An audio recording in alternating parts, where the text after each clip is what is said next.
Kisru antara Adi Bing Slamet dengan mantan panutannya Eyang Subur terus bergulir. Seakan ingin menandingi pendukung Eyang Subur yang didominasi sejumlah pelawak dan paranormal kawakan Permadi, kini para korban Eyang Subur selain Adi Bing Slamet ikutan buka suara. Setali tiga uang dengan Adi Bing Slamet, mereka yang mengaku korban si Eyang ini pun mengatakan soal tabiat sang dukun yang kerap ingin memperistri wanita yang ditemuinya. Karena saya pun nggak tahu kalau si Subur ini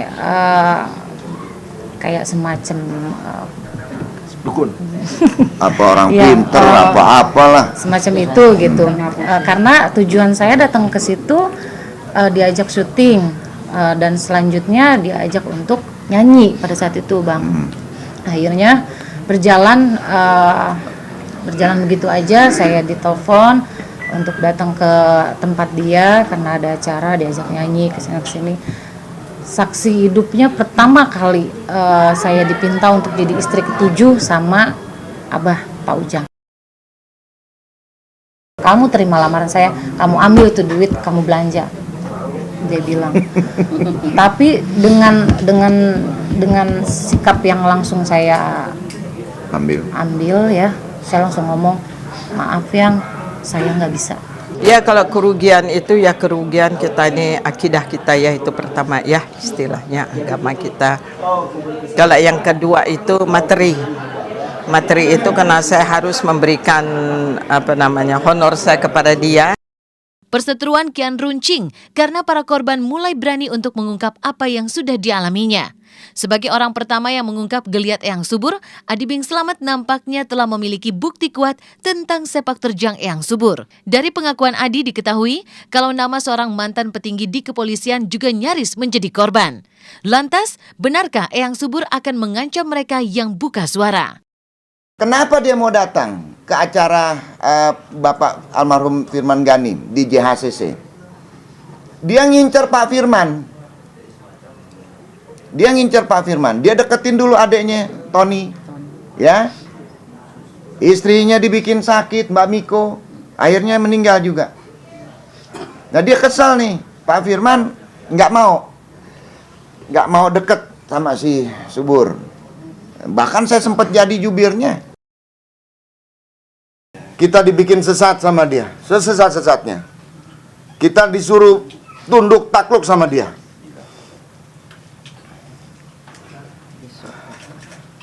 Kita di sana tidak mendapatkan satu bimbingan yang baik, hanya disumpah-sumpahin kalau kita melanggar perintahnya dia. Eyang apa? Anda mengaku Anda Satria Piningit. Anda bukan Satria Piningit, Anda Satria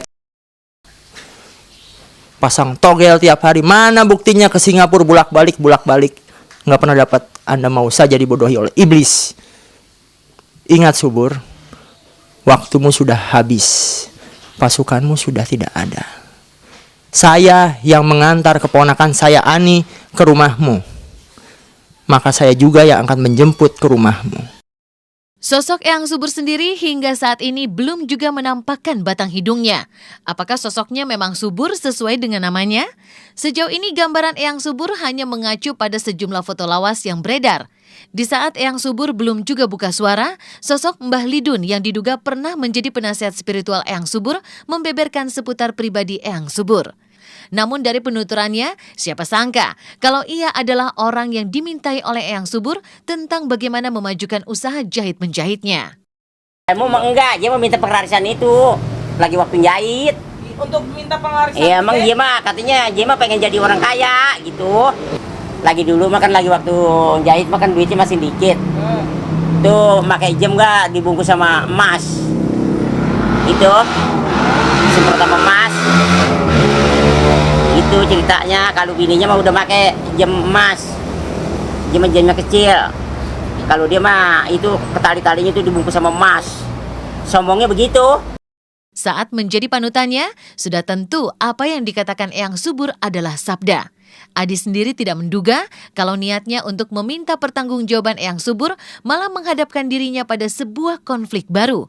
Ia sengaja diadu domba dengan sejumlah komedian yang awalnya menjadi temannya. Orang disuruh maju, kita disuruh berantem satu sama lain. Saya jadi musuhan sama Unang, sama Mas Tesi. sama Pak Ade Nur Buat, Amam Barwana dan lain-lain.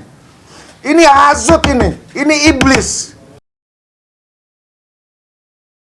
Itu saya tolak, dia selalu bilang, ini perintah yang gaib. Itu kalau jalan dongkok-dongkok kalau dia nyamperin yang beri nongkrong, beri jongkok. Akal-akalannya mah kan kalau ini kalau orang tuh ya disediainnya kopi pahit. Oh bener bang, kopi pahit bang. Kopi manis, garam. Tapi yang nggak didoain sama dia. Cuman begitu doang. Kalau tadi aja mah katanya kembang. Orang disuruh mandi sama kembang. Lagi duluannya. Muronan kalau pakai kembang muronan rada ini juga rada ribet. Nah itu ganti sama kopi, sama garam gitu. Lagi dulu mah kalau malam Jumat tuh tetamu 150 orang. Gimana? Pada datang ke rumah dia. Kekecewaan juga kecaman terus muncul dari orang-orang yang merasa telah menjadi korban eyang subur. Kerugian secara material yang diterima para korban eyang subur ini makin membangkitkan amarah mereka karena sang eyang tak juga angkat bicara. Lantas, siapakah pelindung di belakang eyang subur?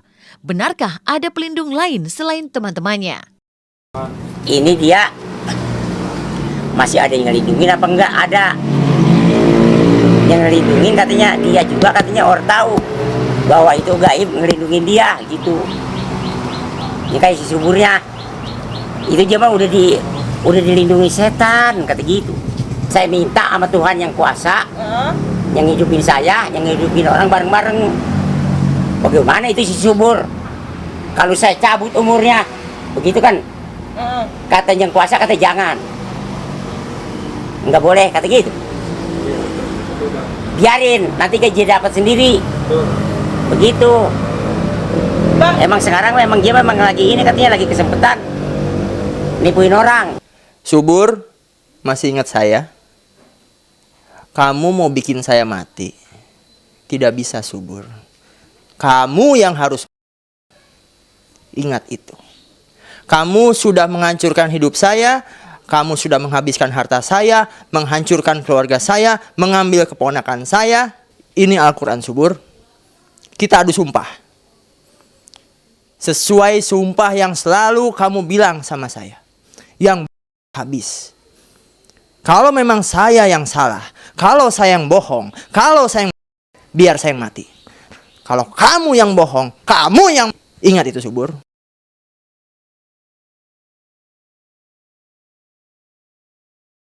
Selamat pagi pemirsa Was-Was, dengan suasana hangat pagi ini, saya Indah Alex akan menemani Anda selama 1 jam hanya di Was-Was.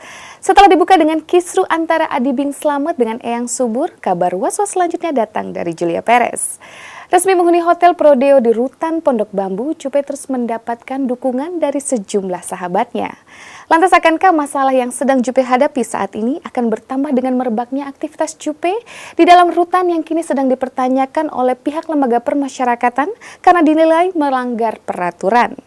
Dan benarkah jika tidak ada keistimewaan yang Jupe dapatkan sementara Jupe sebagai seorang selebritis? Nah pemirsa Was-Was jangan kemana-mana karena berita yang kami sajikan bukan sekedar berita, sebab Anda patut was-was sebelum menyaksikan Was-Was.